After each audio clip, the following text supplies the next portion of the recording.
Rojaya dari Tasikmalaya, apakah sudah hadir? Mohon ke depan. Pak Agus, tolong dicarikan, barangkali tersendat.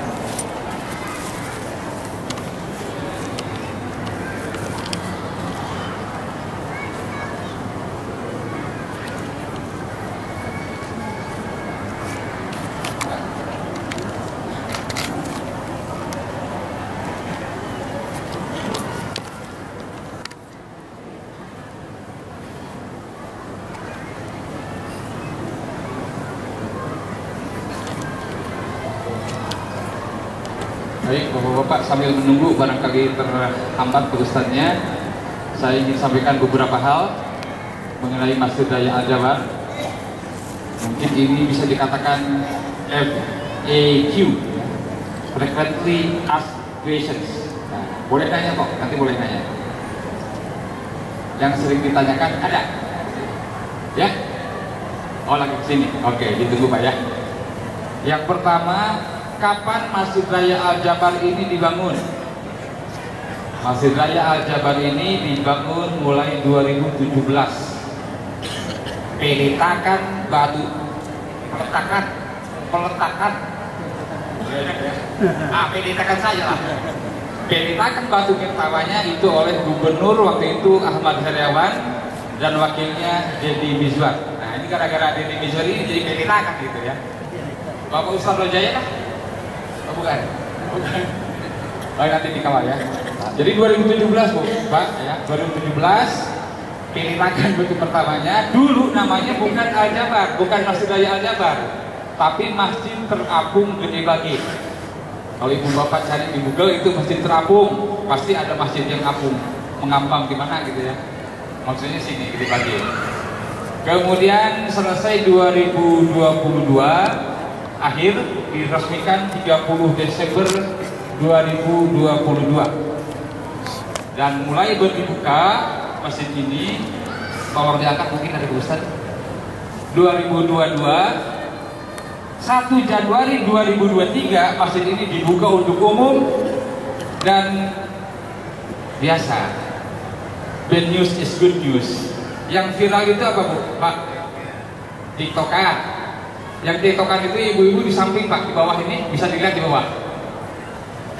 Ya, adon butak-butak ibu-ibu di sana. Ibu sekarang enggak udah baik ya. Viral. Lalu waktu itu ada hujan ya. Kolam yang dipakai renang itu di mana? Di Selasar Pak. Selasar itu kiri kanan ada pot besar itu. Nah di sana tuh. Sekarang juga masih ada kalau hujan lebat Pak. Bocil-bocil nih Pak. Itu serodotan serodotan tuh. Ya, karena hujan airnya deras. Yang bilang itu kali ya, apa lagi ya? Udah itu aja kali ya. Tapi masih dikenal sampai sekarang. Kemarin ada tamu dari Bali. Yang Bali tahu tentang Masjid Raya Al-Jabar apa? Ini Bali apa? Madura. Oh itu katanya yang TikTokan sama yang mandi apa renang. Kita tunjukin sini Pak ini. Sekarang alhamdulillah ya sudah tidak lagi. Jadi 1 Januari, kemudian Januari Februari dibuka, Maret dibuka, kemudian Januari Februari, Maret itu ditutup 2 bulan menjelang Ramadan ditutup untuk pembenahan. Jadi 2 bulan itu memang uji coba. Luar biasa Pak, luar biasa maksud saya semrawutnya. Dan sumber kesemrawutan itu sekarang sudah teridentifikasi adalah PKL liar. Pedagang kaki lima yang liar. Liar itu artinya tidak pada tempatnya. Bisa ibu bapak lihat di depan itu, di pintu keluar lurus, di pagar-pagar itu. Nah itu PKL liar. Kalau Satpol PP bertindak tegas, ibu bapak yang belanja dan pedagangnya itu kena denda 250.000 kalau nggak salah ya. Nah nanti ada kamera CCTV loh Pak Bu, diincar loh. Nanti siap-siap ada tagihan ke rumah. Kalau ibu bapak belajar di PKL liar. PKL-nya sendiri gimana? Bertahap. Kemarin sudah ada 8 orang yang dibawa ke Tipiring namanya ya. Tipiring itu tindak pidana ringan. Ya, kemudian nanti ada yang jaga nanti ya dari Babinsa biasanya Pak ya. Para tentara ikut jaga sana. Nah, PKL di mana yang resmi? Satu di belakang Pak, di bis-bis itu, di belakang masjid. Dan boleh dibuktikan Bapak Ibu, suasana di belakang masjid ini, taman-taman ini lebih indah, tidak kalah indah dari depan. Maka jangan nunggu di depan, silakan ke belakang. Dan sebelah kanan saya, sebelah kiri masjid itu taman-taman tematik, Taman Nabi Nuh, Taman Nabi Musa, ada replika perahu Nabi Nuh, boleh cek nanti. Taman-tamannya indah-indah. Dan welcome to Mr. Rojaya from Tasikmalaya. Iya, terima kasih Pak Rojaya sudah hadir di Masjid Raya Al-Jabar. Langsung saja. Demikian Bapak Ibu, sekarang kita dengarkan sirah rohani tausiah dari Bapak Ustadz Rojaya dari IAILM Suryalaya Tasikmalaya. Kayaknya ada aroma Abah Anam. Silakan Pak. Demikian dari saya, mohon maaf jika ada hal yang kurang berkenan. Wassalamualaikum warahmatullahi wabarakatuh.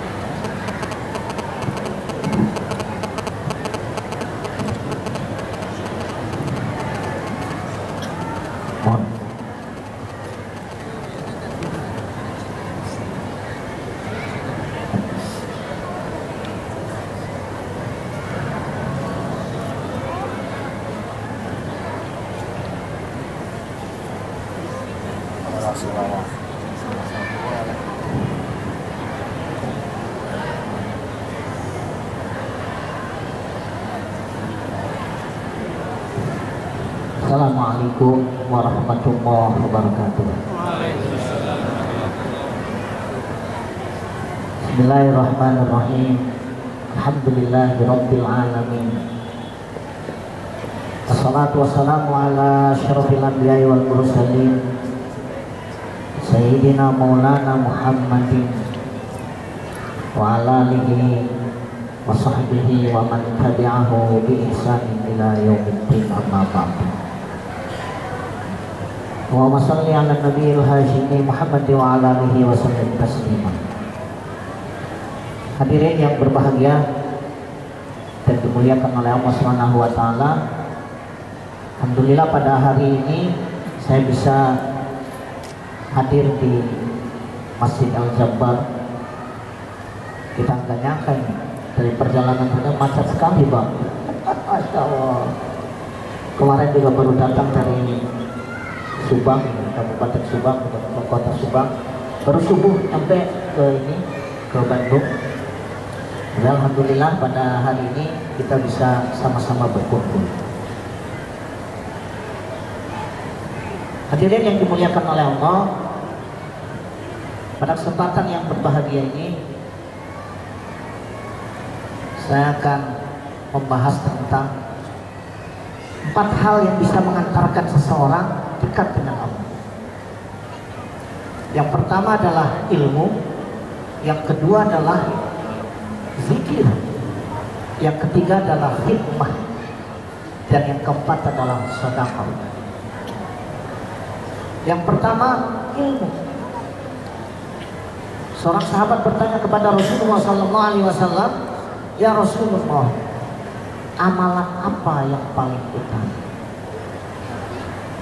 Kata Nabi, ilmu. Sahabat ini bertanya yang kedua kali, jawabannya tetap ilmu. Bertanya sampai 3 kali, jawabannya ilmu. Lalu sahabat ini berkata, "Ya Rasulullah, saya bertanya tentang amalan. Kenapa jawabannya ilmu?" Kata Nabi, "Apa ada amalan yang diterima tanpa ilmu?" Jadi yang pertama itu ilmu. Karena itu dalam surat Thaha Allah berfirman, "Wa qur rabbi zidni ilma." Katakan Muhammad, "Ya Allah, zidni ilma." Tambahkan ilmu kepadaku. Maka Imam Syafi'i mengatakan, "Idza fatani yaumun."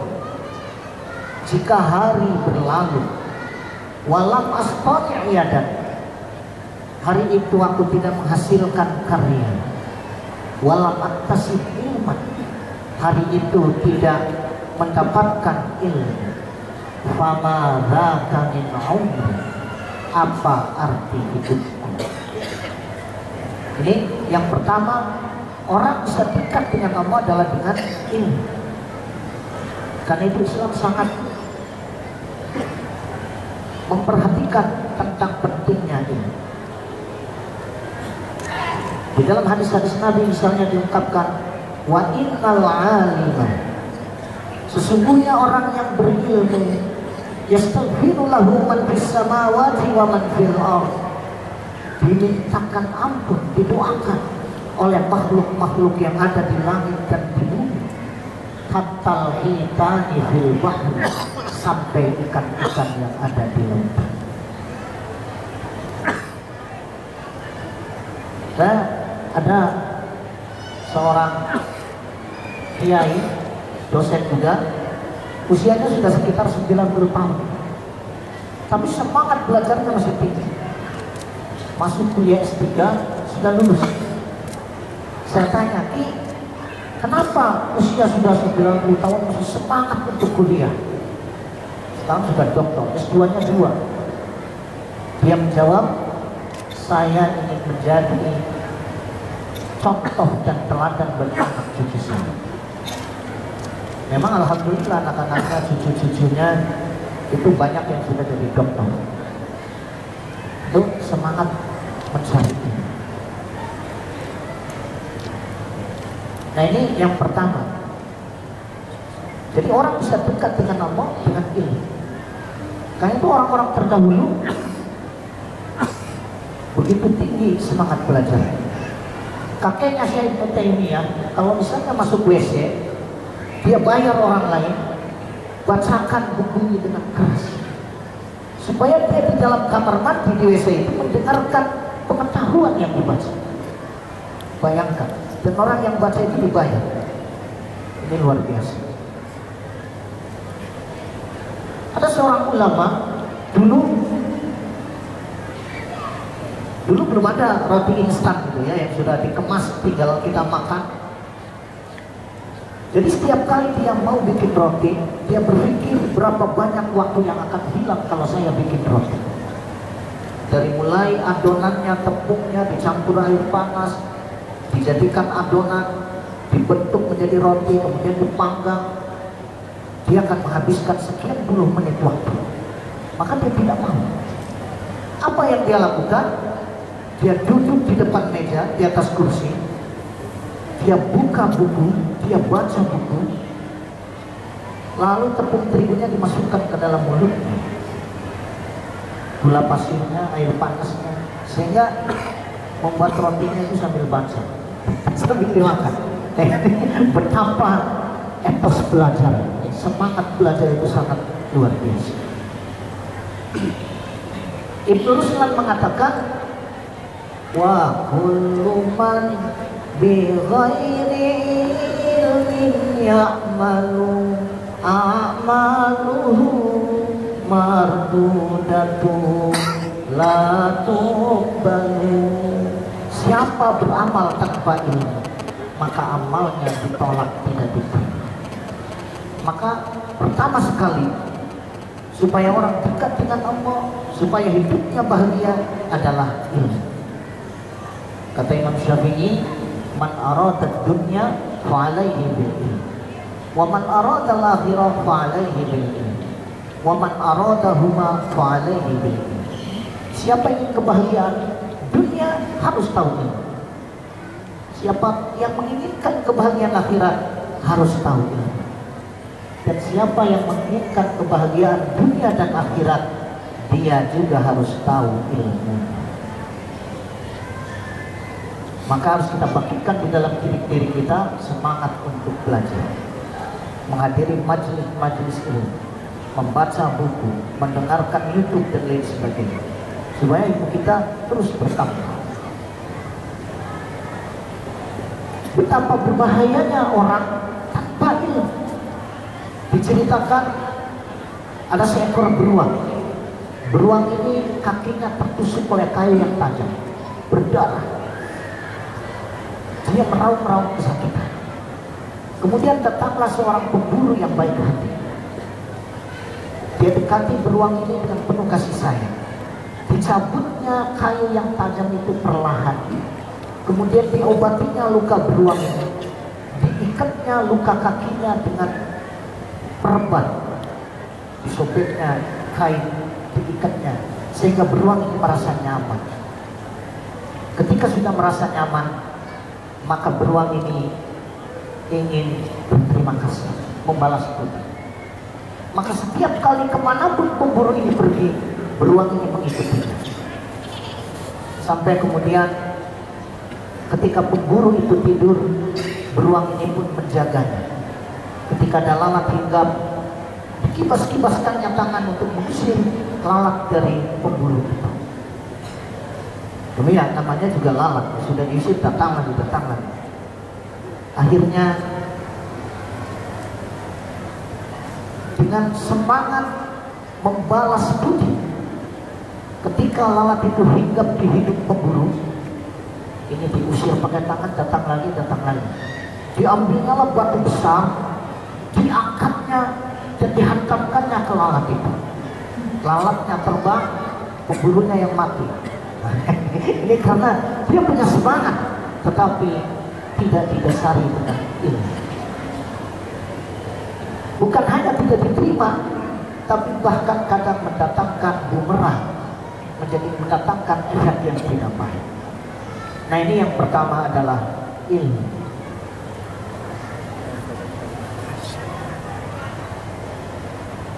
Maka kita harus terus, dan Rasulullah memerintahkan kepada kita supaya mencari ilmu. Utlubul ilma minal mahdi ilal lahdi. Carilah ilmu sejak buayan, ya, sejak bayi masih di ayun-ayun sampai masuk ke tubuh. Ada Profesor Dr. Baihaqi itu nulis satu disertasi tentang pendidikan anak sejak dalam kandungan. Jadi sejak dalam kandungan anak ini sudah bisa dididik, karena anak sudah mendengar, merasakan.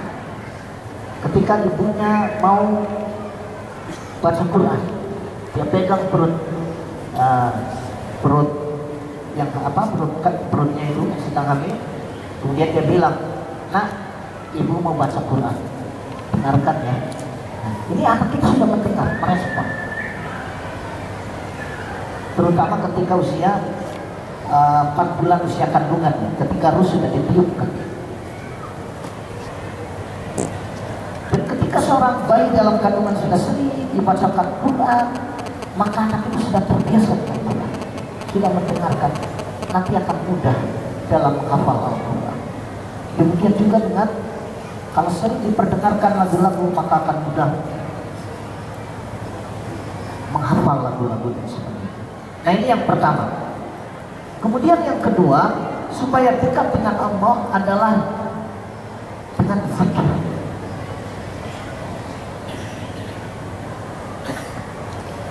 Syekh Ibnu Athaillah mengatakan, zikir ini ada dua fungsi inti.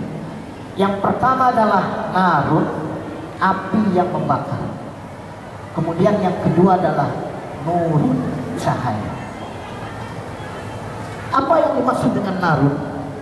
Jadi ketika orang berzikir, maka zikir itu menghasilkan api yang tidak terlihat, tetapi api ini bisa membakar sifat-sifat tercela di dalam diri kita.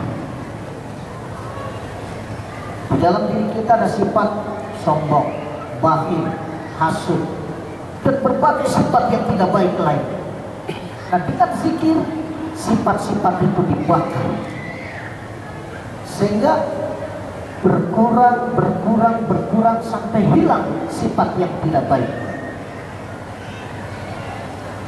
Kemudian ya termasuk juga dosa-dosanya, ya. Dosa-dosa itu dibakar sehingga semakin bersih kalbunya dari dosa. Kemudian yang kedua adalah nurun, cahaya. Ketika orang berzikir, maka kalbunya bercahaya, ketika bercahaya lapang dadanya, tenang jiwanya. Banyak orang-orang yang stres, hidup susah, sedih, kekayaan berlimpah, tetapi tidak mendapatkan kebahagiaan. Kenapa? Jiwanya. Karena dia belum bisa bersyukur kepada Tuhan. Dan untuk syukur itu bukan hanya kekayaan. Kadang orang kaya tapi merasa kurang, sehingga tidak bersyukur. Orang naik motor, dia bisa berpikir, ya Allah, kenapa saya masih kendaraan roda 2 saja, orang lain sudah roda 4. Ini kalau hujan kehujanan, kalau panas kepanasan. Dia mengeluh ketika naik motor. Lalu dia diberi mobil. Ketika sudah punya mobil, dia bisa mengeluh juga. Ketika macet, dia marah-marah. Wah, dia nggak terima dengan keadaan. Dia tidak bersyukur dengan mobil. Coba kalau saya punya helikopter, bisa terbang, gak akan macet seperti ini. Bahkan ketika sudah punya helikopter, kalau dia tidak bersyukur, dia tetap mengeluh kepada Allah. Kena angin sedikit misalnya oleh, oh, helikopter ini gimana? Coba kalau punya jet pribadi dan seterusnya. Hadirin yang dimuliakan oleh Allah Subhanahu wa Ta'ala. Jadi syukur ini adalah memandang nikmat dan memandang yang maha memberi nikmat. Ketika dia belum punya kendaraan, dia bisa jalan kaki, dia bersyukur, alhamdulillah kaki saya sehat. Ada orang lain yang hanya bisa duduk di atas kursi roda. Ketika dia naik sepeda, dia bersyukur, alhamdulillah saya bisa naik sepeda. Ketika naik motor, dia bersyukur, alhamdulillah ada orang lain yang kemana-mana jalan kaki, saya bisa naik kendaraan roda 2. Jadi dia selalu bersyukur dalam keadaan bagaimanapun. Dan ini diraih dengan zikir kepada Allah. Karena dengan zikir dia diingatkan ada Allah yang memberi karunia kepada kita sekalian. Nah, ini yang kedua. Jadi yang pertama adalah ilmu, yang kedua adalah zikir kepada Allah. Dan Allah menyuruh kita berzikir. Wadhkurullaha katsira. Zikirlah kepada Allah yang banyak. La'allakum tuflihun. Supaya kalian beruntung. Jadi zikir sama dengan untung. Kurang zikir bisa kurang beruntung. Banyak zikir dia bisa meraih banyak untung. Nah, ini yang kedua adalah zikir kepada Allah Subhanahu wa Ta'ala. Dalam surat Toha Allah berfirman, "Wa man a'rada 'an dzikri fa inna lahu ma'isyatan dhanka." Siapa yang berpaling zikir kepadaku, maka baginya kehidupan yang sempit, usahanya sulit. Wa nahsyuruhu yaumal qiyamati a'ma. Kubangkitkan pada hari kiamat dalam keadaan buta matanya. Ya Rabbi lima hasyartani a'ma wa qad kuntu basira. Ya Allah, kenapa Engkau bangkitkan aku dalam keadaan buta, padahal mataku ketika di dunia bisa melihat. Kenapa ya Allah? Ketika dibangkitkan ini mataku ini buta, gak bisa melihat, gelap. Padahal ketika di dunia mataku ini normal. Fakadzalika atatka ayatuna fanasitaha wa kadzalikal yauma tunsa. Dulu waktu di dunia ayat-ayat Allah datang dilupakan, maka ketika di akhirat dia juga dilupakan oleh Allah Subhanahu wa Ta'ala, dibiarkan oleh Allah, tidak ditolong oleh Allah, menghadapi masalah sendirian. karena dia melupakan Allah, tidak ingat kepada Allah, tidak zikir, tidak menyebut Allah. Padahal semua karunia yang dia dapatkan ketika di dunia adalah pemberian dari Allah Ar-Rahman, Maha Pengasih. Nah, ini yang kedua. Yang ketiga adalah khidmat. Khidmat itu membantu, melayani. Dalam hadis Arba'in Nawawi disebutkan, innallaha fi 'aunil 'abdi ma damal 'abdu fi 'auni akhi. Sesungguhnya Allah menolong seorang hamba selama hamba itu menolong sesama. Dan khidmat ini luas. Ada khidmat kepada guru, khidmat kepada orang tua, khidmat kepada masjid, khidmat kepada anak yatim, khidmat kepada orang-orang miskin. Sangat luas. Semuanya akan mendatangkan keberkahan. Saya contohkan satu, misalnya khidmat kepada orang tua. Suatu hari Nabi Musa berdoa, ya Allah, nanti saya kalau di surga, tetangga saya, teman dekat saya itu siapa? Allah ngasih tahu, nanti teman dekatmu di surga adalah seorang pedagang daging. Nabi Musa kaget, loh kok pedagang daging? Bukannya ahli ibadah. Maka Nabi Musa penasaran, didatangilah pedagang daging ini, apa amalannya? Biasa saja ibadahnya, ritualnya biasa.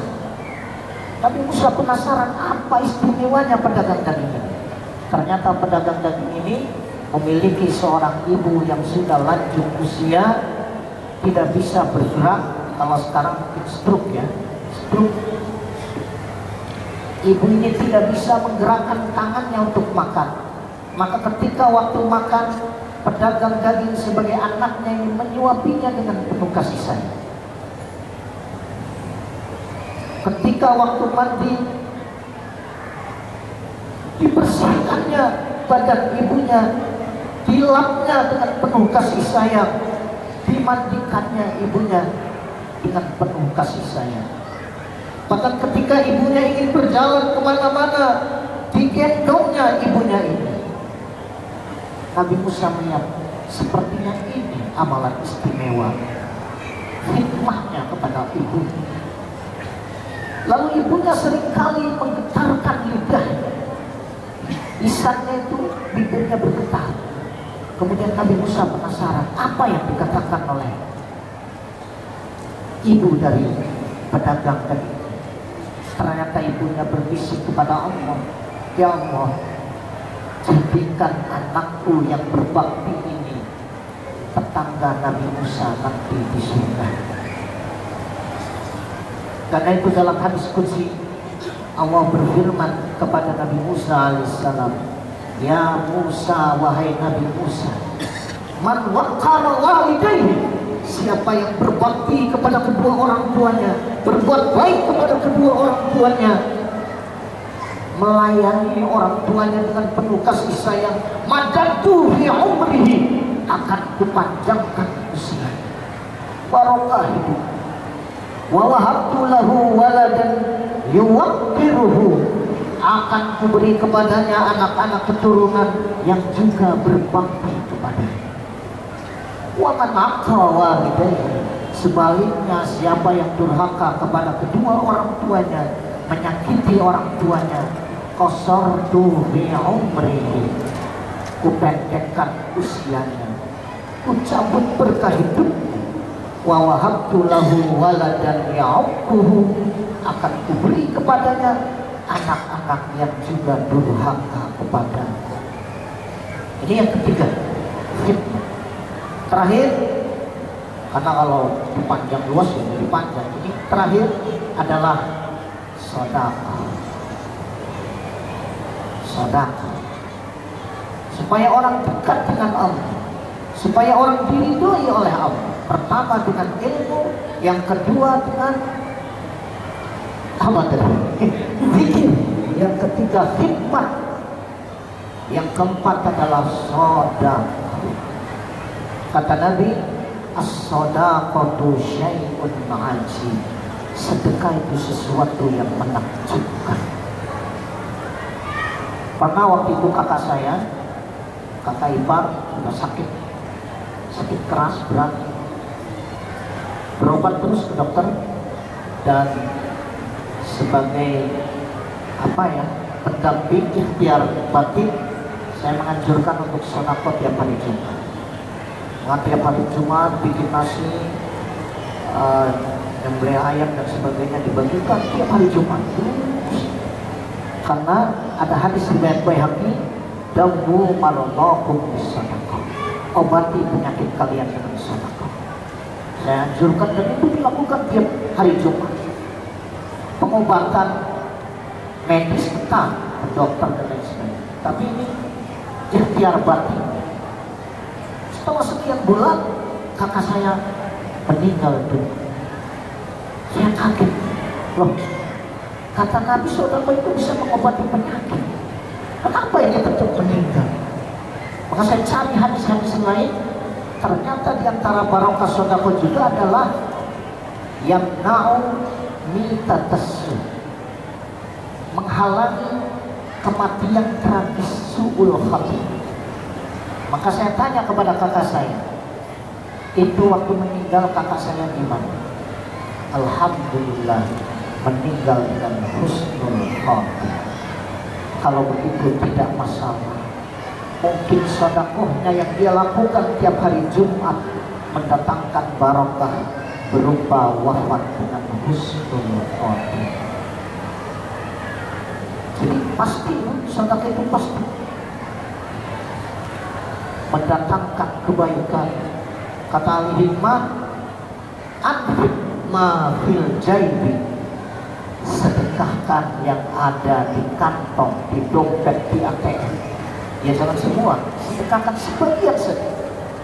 Ya'ti kama fil ghaibi, nanti rezeki gaib akan datang kepada. Dan itu pernah saya alami sendiri ketika bulan Ramadan dulu itu ya. Kalau mau Idul Fitri itu bingung. Waduh, ini harus mudik, harus menyiapkan kendaraan, bawa oleh-oleh, bagi-bagi. Selalu bingung kalau mau Idul Fitri. Lalu saya lupa tahun berapa saya melakukan transaksi dengan Allah. Saya bilang sama Allah, ya Allah, katanya sedekah itu membuat susah jadi mudah. Saya dari awal Ramadan niat mau sedekah kasih takjil. Saya lupa itu tahun berapa, nggak tahu ya, tidak lama. Saya sedekah tiap hari dari awal Ramadan sampai akhir Ramadan, gak ada yang kelewat. Ya nggak banyak sih, misalnya 20.000, tapi rutin kasih takjil. Saya bilang sama Allah, ya Allah, saya mau lihat bagaimana akhir Ramadan. Apa saya masih tetap bingung atau diberi kemudahan? Ternyata di akhir Ramadan bulan itu begitu banyak anugerah Allah, sehingga rentalnya bisa keliling ke Jakarta, kemana, ke Bogor, ke Subang, ke keliling. Saya bisa kasih duit 50.000, 20.000. Sehingga saya juga takjub. Kenapa bisa begini? Ya memang itu kata Nabi, as-shadaqatu syai'un ajib. Nabi juga pernah pesan kepada sahabat Bilal, ma naqasa malu 'abdin bisadaqatin bal yazdad. Sedekah tidak akan mengurangi harta, tapi akan menambah. Kadang-kadang kita menilai hanya dari balasan harta. Oh, saya sudah sedekah, kenapa ini nggak ada balasan? Kenapa nggak datang harta yang lebih banyak? Padahal Allah sudah memberi balasan berupa konversi. Kita sedekah 100.000, Allah membalas 1 juta. Kadang-kadang 1 jutanya bukan dalam bentuk uang cash. Di Lauhul Mahfuz kita harusnya tabrak motor, dibawa ke rumah sakit, habis 1 juta. Tapi karena sedekah 100.000, nggak jadi tuh, cuma keserempet doang, nggak perlu ke rumah sakit dan nggak keluar uang 1 juta. Itu juga sebenarnya buah dari sedekah. Kadang-kadang sedekah jadi banyak rahasia dalam sedekah, sehingga Rasulullah mengatakan dalam satu kalimat yang sederhana, as-shadaqatu syai'un ajib. Sedekah itu sesuatu yang menakjubkan. Hadirin yang dimuliakan oleh Allah Subhanahu wa taala, inilah 4 amalan yang bisa membuat kita dekat dengan Allah Subhanahu wa taala. Tadi sudah diuraikan secara ringkas. Yang pertama adalah ilmu. Maka kita harus terus mencari ilmu, mengamalkan ilmu, mengajarkan ilmu. Sehingga dalam hadis riwayat Muslim, afdhalus shadaqah ayyata'allam al-mar'ul muslim ilman thumma yu'allimuhu akhar. Di antara sedekah yang paling utama, kita belajar ilmu lalu diajarkan kepada orang yang lain. Kemudian yang kedua adalah zikir. Salat juga zikir, bersolawat juga zikir, tasbih berzikir. Boleh berzikirnya pakai hitungan tangan, boleh juga pakai tasbih berzikir. Yang penting mengingat Allah. Yang ketiga adalah khidmah, membantu dengan tulus baik kepada guru kita, orang tua kita, anak yatim, masjid maupun yang lain. Dan yang keempat adalah sedekah. Kita keluarkan sebagian rezeki yang sudah dianugerahkan oleh Allah kepada kita, kita berikan sedekahnya sehingga akan mendatangkan keberkahan bagi kita sekalian. Hadirin yang dimuliakan oleh Allah, itu saja yang dapat saya sampaikan. Mudah-mudahan kita selalu diberi kesehatan lahir batin, dipanjangkan umur, diberkahi hidup. Hajat kita yang masalah untuk dunia maupun akhirat, semoga dimudahkan pengabulannya oleh Allah Subhanahu wa taala, dijauhkan dari segala bencana dan musibah. Yang sedang punya masalah, semoga diberi jalan keluarnya oleh Allah Subhanahu wa taala. Bismillahirrahmanirrahim. Alhamdulillahirabbil alamin. Hamdan ya ni'amahu wa ta'ala masyidah. Ya Rabbana lakal hamdu kama yanbaghi li jalali wajhika 'azimi sultanik. Wa salli ala sayyidina Muhammad wa ala ali sayyidina Muhammad salatan tunjina biha min jami'il ahwali wal afat wa taqdi lana biha jami'al hajat wa tutahhiruna biha min jami'is sayyi'at wa tarfa'na biha indaka 'alad darajat wa tuballighuna bi aqsal ghayat min jami'il khairat fil hayat wa ba'dal mamat.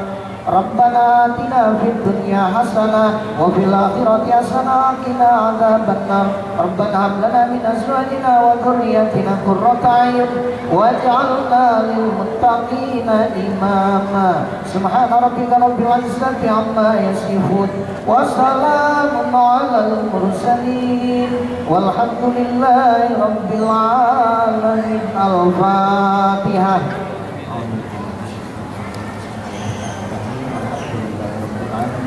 Ar-Rahmanir-Rahim. Maliki yaumiddin. Iyyaka na'budu wa iyyaka nasta'in.